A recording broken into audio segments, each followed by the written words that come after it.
Okey, bismillahirrahmanirrahim. Assalamualaikum warahmatullahi wabarakatuh. Baiklah, pada hari ini kumpulan kami akan membentangkan berkenaan hadis mudraj. Okey, sebelum itu saya ingin memperkenalkan diri saya terlebih dahulu selaku ketua bagi kumpulan ini, iaitu nama saya Muhammad Irfan bin Mat Hazmi. Okey, baiklah. Kita akan pergi kepada pengenalan berkenaan hadis dhaif terlebih dahulu. Okey, baiklah, terlebih dahulu kita pergi kepada pengenalan hadis dhaif. Okey, hadis dhaif ialah hadis yang tidak mempunyai ciri-ciri yang telah ditetapkan untuk hadis yang diterima, iaitu hadis sahih dan hadis hasan. Hadis sahih ni pertamanya iaitu apa yang bersambung, iaitu sanadnya tiada syaz atau illah, yakni kecacatan padanya. Diriwayatkan oleh perawi yang adil lagi dhabit yang seumpama dengannya, yang diakui akan kedhabitannya dan perawiannya. Hadis dhaif ni ialah hadis yang lemah dan ianya tidak boleh dijadikan sebagai sumber hukum. Namun, ianya sering menjadi panduan untuk fadhail amal. Hadis dhaif ni terbahagi kepada dua, iaitu yang pertama, saqat fi sanad dan taqmu fi rawi. Saqat fi sanad membawa maksud terputus pada rangkaian sanad, dan taqnu fi rawi pula membawa maksud kelemahan pada perawi tersebut dari sudut kedhabitannya dipertikaikan. Okey. Bagaimana dengan periwayatan hadis dhaif ini? Hadis dhaif ini meriwayatkannya hukumnya adalah harus, tetapi dengan dua syarat. Dan yang pertama iaitu tidak berkait langsung dengan perkara akidah, dan yang kedua tidak terkait dengan perkara hukum hakam, seperti perkara yang melibatkan hukum halal, haram dan sebagainya. Hadis dhaif ni hanya boleh diriwayatkan berkenaan fadail amal sahaja. Seterusnya kita pergi kepada ta'rif hadis mudraj. Okey. Ta'rif hadis mudraj. Al-mudraj huwa ma udkhila fi sanadihi aw matanihi ma laysa minhu bi tariqatin tuhimu annahu minhu. Yang membawa maksud mudraj ialah apa yang dimasukkan dalam sanad atau matan yang mana ianya bukan daripadanya, dengan suatu bentuk yang memberi gambaran sepertinya ia daripadanya. Mudraj dari sudut istilah dalam ulum al-hadis iaitu hadis yang bentuk sanadnya atau matannya diubah, kemudian dimasukkan apa yang bukan termasuk matan hadis itu tanpa ada pemisah. Hadis mudraj ni adalah merupakan hadis yang terdapat pada sanadnya atau matan tersebut tambahan daripada seorang periwayat tanpa adanya penjelasan bahawa itu merupakan tambahan daripada periwayat yang bersangkutan. Okey, dalam hadis mudraj ni ada syarat-syarat yang menyebabkan ianya menjadi hadis mudraj, iaitu ada dua. Yang pertama, syarat tersebut ialah tambahan itu bukanlah daripada hadis Rasulullah sallallahu alaihi wasallam.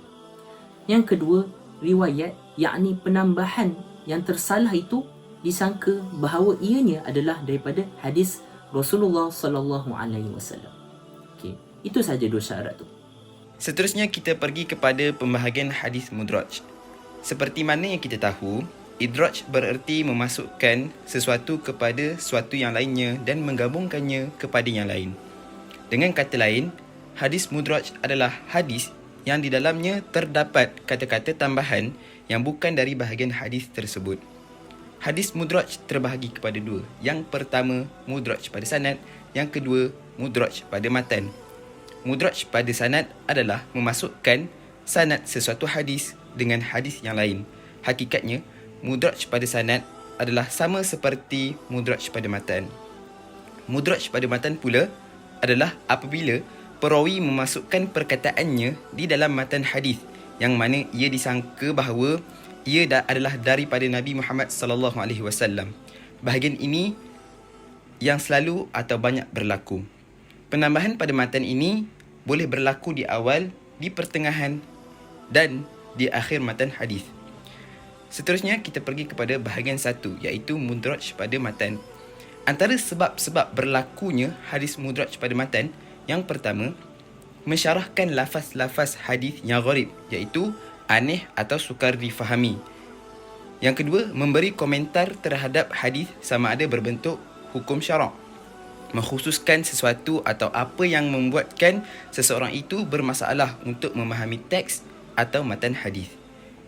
Yang ketiga, tersalah atau lemah hafalan.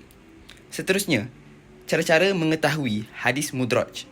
Cara-cara mengetahui hadis mudraj saya dapat kemukakan 3. Yang pertama, apabila para ahli hadis syak dengan sesuatu lafaz hadis, maka mereka bertanya kepada perawi. Maka perawi itu sendiri yang mengatakan bahawa ia adalah perkataan dan penambahan daripadanya. Yang kedua, terdapat riwayat atau hadis lain yang menunjukkan bahawa hadis yang sebenar terpisah dengan perkataan tersebut. Dan yang terakhir, yang ketiga, sesuatu yang mustahil yang berlaku pada Nabi Muhammad sallallahu alaihi wasallam. Seterusnya kita pergi kepada hukum perawi yang membuat penambahan di dalam hadis dan hukum hadis mudraj. Kita pergi kepada hukum perawi yang membuat penambahan di dalam matan hadis dahulu.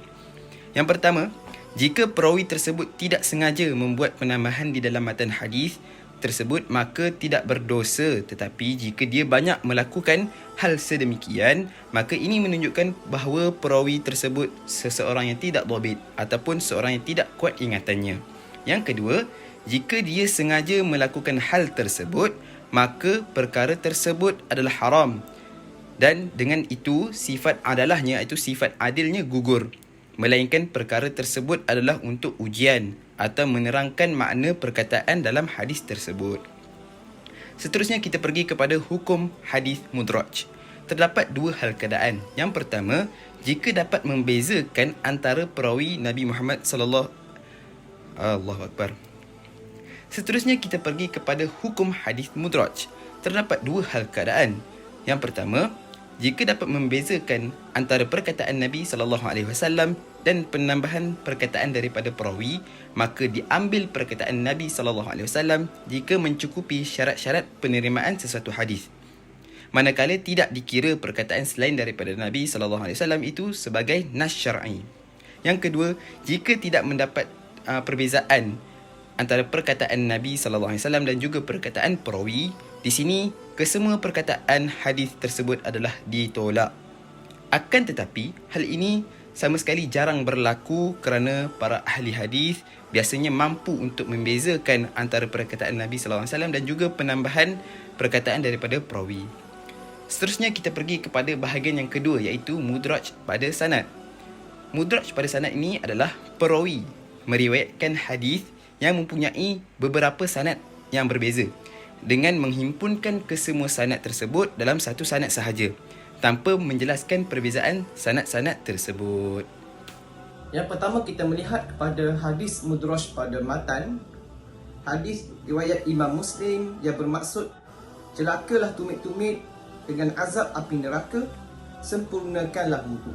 Dan hadis yang kedua riwayat Imam Bukhari yang bermaksud aku telah mendengar Abu Hurairah radhiyallahu anhu dan beliau telah berjalan di antara kami dan manusia sedang berwuduk pada ketika itu. Abu Hurairah berkata, sempurnakanlah wuduk kamu. Telah berkata Abu Qasim, Nabi SAW bersabda, celakalah tumit-tumit dengan azab api neraka. Melihat kepada dua riwayat hadis ini, perkataan bagi asbiul wuduk merupakan perkataan daripada Abu Hurairah radhiyallahu anhu dan bukannya daripada Nabi SAW. Berdasarkan riwayat yang jelas pada Sahih Al-Bukhari bahawa perkataan tersebut terpisah dan tidak seperti dalam riwayat Sahih Muslim yang mana perkataan asbiul wuduk dan wailul lil aqab minan nar ini tidak terpisah. Yang kedua, kita melihat kepada hadis mudraj dalam bentuk sanad. Hadis riwayat Imam Muslim yang bermaksud dosa apakah yang paling besar di sisi Allah Subhanahu Wa Taala? Nabi SAW bersabda, kamu membuat tandingan bagi Allah, iaitu syirik. Hadis ini diriwayatkan oleh sahabat Abdullah bin Mas'ud radhiyallahu anhu dan memiliki banyak sanad darinya, iaitu riwayat Wasil bin Hayyan merupakan mudraj yang bertentangan dengan riwayat Al-Amasi dan Mansur bin Mu'tamid yang kedua dan yang ketiga itu. Hal ini kerana Abi Wa'il mendapatkan riwayat daripada Abi Maisarah bukan langsung daripada sahabat Abdullah bin Mas'ud radhiyallahu anhu. Baiklah, berdasarkan kepada pembentangan yang telah dilakukan oleh ahli-ahli kumpulan saya tadi, kita dapat simpulkan berkenaan hadis mudraj ni, iaitu hadis dhaif ini boleh dilihat mengikut pelbagai jenis dari sudut kelemahan pada matannya dan juga pada sanadnya. Hadis dhaif seperti ini juga berlaku disebabkan oleh terputusnya rantaian sanad bagi suatu hadis dan kelemahan pada perawi yang meriwayatkan hadis dari sudut kedobitannya dan keadilannya. Seperti yang dapat dilihat pada hadis mudraj ini, bahawa ia kebanyakannya adalah punca daripada perawi tersilap. Seperti yang anda tahu, perawi juga adalah manusia, dan manusia ini tiada pun yang terlepas daripada melakukan kesilapan. Tetapi perawi-perawi ini adalah mereka yang lebih baik daripada kita lagi. Daripada mereka ini juga ada yang terdiri daripada kalangan sahabat Nabi. Maka lebih jelas bahawa sahabat Nabi lebih baik daripada kita. Jadinya apa yang membezakan mereka dengan kita ni? Mereka ni, dia punya taat kepada Allah dan taat kepada Nabi amatlah tinggi. Dan jika mereka melakukan kesilapan sekalipun, mereka akan terus on the spot terus bertaubat kepada Allah SWT tanpa ada sebarang penangguhan. Tak tangguh, tak seperti kita bila buat dosa. Okey, seterusnya. Hadis dhaif ini memberi peringatan serta membuka minda masyarakat, khususnya yang beragama Islam, agar tidak sesekali untuk berdusta kepada Rasulullah sallallahu alaihi wasallam. Seperti anda lihat bahawa mereka yang mendustakan Nabi ni, apa yang Allah balas kepada mereka? Azab yang tak terperik sakitnya. Seterusnya, dalam berkenaan skop hadis dhaif ini, perlunya kepada penelitian sebelum menyebarkan suatu hadis itu. Tak kisahlah kepada yang paling hampir dengan diri kita maupun yang lagi jauh, seperti pada hari ini media sosial. Amat mudah sekali untuk menyebarkan suatu hadis. Bahkan boleh sebarkan hadis itu kepada luar negara, luar daripada Malaysia lagi, dengan hanya di hujung jari saja, dengan menggunakan teknologi masa kini. Dan dalam penyebaran hadis tersebut, kita mestilah utamakan hadis-hadis yang sahih terlebih dahulu, yang telah dikenal pasti kualiti hadis tersebut, yang telah dikenal pasti tarafnya, bahawa hadis tersebut adalah hadis sahih. Ianya adalah lebih utama untuk disebarkan berbanding dengan hadis-hadis dhaif ini.